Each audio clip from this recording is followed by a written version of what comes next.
मंडली चंपुआ उपखंड सदर महकुमार स्थापित महताब उच्च विद्यालय हीरक जयंती अवसर में उपस्थित सम्मान्य सभापति मुख्य अतिथि माँ तारिणी बरपुत्र केउंझर माटीर गर्व और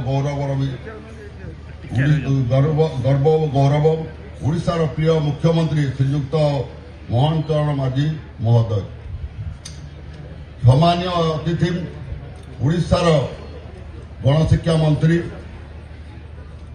आमर नित्यानंद गौड़ महोदय विधायक डॉक्टर फकीरचरण नायक मानवर विधायक तेलकोई श्रीयुक्त अखिलचरण नायक मानवर विधायक पटना श्रीयुक्त सत्यव्रत पंडा विशिष्ट राजनेता और बुद्धिजीवी मुख्य वक्ता श्रीयुक्त माधव चंद्र मिश्र उपस्थित अतिथिवृंद विद्यालय प्रधान शिक्षक शिक्षक शिक्षयित्री वृंद प्राक्तन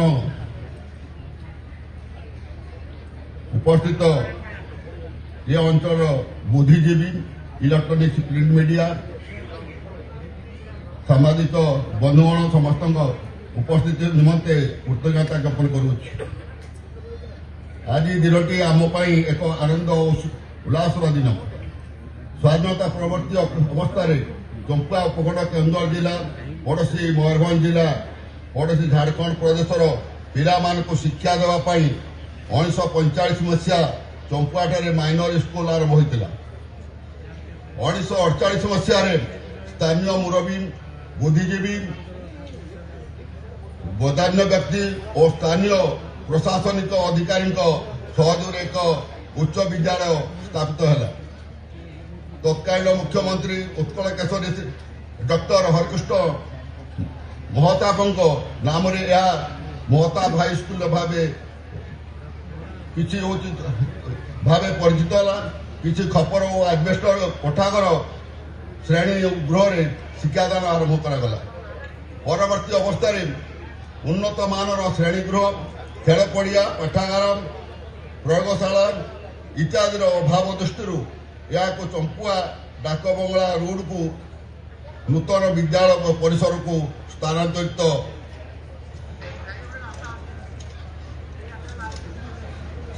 करागला। ए विद्यालय नूतन परिसर को 16/2/1994 मसीह तत्कालीन मुख्यमंत्री विजु पट्टनायक द्वारा उद्घाटन होता।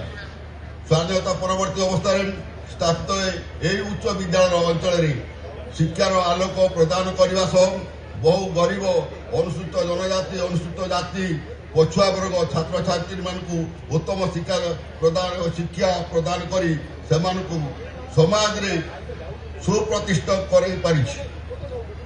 विद्यालय शिक्षा लाभ करी बहु विद्यार्थी परवर्ती अवस्था अध्यापक शिक्षक प्रशासक वैज्ञानिक राजनेता सहित कला साहित्य संस्कृति और विभिन्न क्षेत्र में निजर पारदर्शिता प्रदर्शन कर विद्यालय सुनाम वृद्धि कर मनीष तैयारी कारखाना को आगे नबारे विद्यालय प्रधान शिक्षक शिक्षयित्री मानकर अवदान अतुलनीय जो से प्राप्त स्मरणीय। आम प्रिय मुख्यमंत्री प्राथमिक जीवन में गुरुजी भाव उत्तम शिक्षादान निजको नियोजित कर आज केउंझरवासी सुपुत्र भाव में ओडिशार मुख्यमंत्री दायित्व निर्वाह कर आज महताब उच्च विद्यालय हीरक जयंती अवसर में मुख्य अतिथि भाव में ओडिशार मानवर मुख्यमंत्री को पाई आम गौरवान्वित। यही अनुष्ठान ये अंचल किछिटा असुविधा अच्छी जहाँ चंपावासी सेवक और विधायक भाव में मानवर मुख्यमंत्री सदैव दृष्टि आकर्षण कर तार सुसमाधान कामना करुच्छी। छात्र छात्री मान छात्रावास छात्रा निवास प्रतिष्ठा सह श्रेणी गृहर अभाव थिबारु अतिरिक्त श्रेणी गृह निर्माण सहयोग कामना करुच्छी। द्वितीयतः चंपुआ चंद्रशेखर कॉलेज ठारू झारखंड देशर ଜୟନ୍ତଗଡ଼ को सहयोग करथिबा मुख्य रास्ता दे दैनिक हजार हजार भारी जान चलाचल करुछि।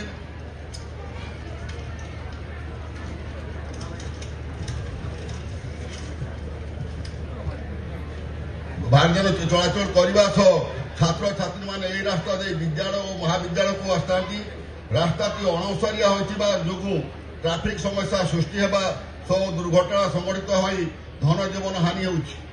यार प्रतिकार चंद्रशेखर कॉलेज चंपुआ नुआगाँ जयंतगढ़ पर्यंत बाईपास रास्ता निर्माण करा गले ट्राफिक समस्या दूरीभूत हेबा सह पिला माने निरापद शिक्षानुष्ठान को यातायात करने सह जनसाधारण उपकृत हो पारिबे। ए दिगरे माननीय मुख्यमंत्री सदय निर्देशनामा कामना करुछि। दीर्घ 75 वर्ष धरी यही विद्यालय उन्नत मानर शिक्षादान करी बहु मेधावी छात्र छात्री सृष्टि करछि। पुराणा परंपरा को अतुट रखी आगामी दिन में यही विद्यालय अधिक परिमाण में मेधावी छात्र छात्री सृष्टि करी सेमानकु भविष्य में सुनागरिक भाव तोड़वा निमंते विद्यालय प्रधान शिक्षक शिक्षयित्री भावे शिक्षयित्री माने समर्पित भाव कार्य करेंगे बोली मो आशा। माननीय मुख्यमंत्री सहित समस्त को कृतज्ञता ज्ञापन कर मोर वक्तव्य शेष कर दी। जय जगन्नाथ जय मां जगदम्बा। बहुत बहुत धन्यवाद सर। खूब सुंदर भाव में निजर अभिभाषण प्रदान कर समस्त को उत्साहित कर। वर्तमान अभिभाषण पर्व को आगे नेबी केन्दुझर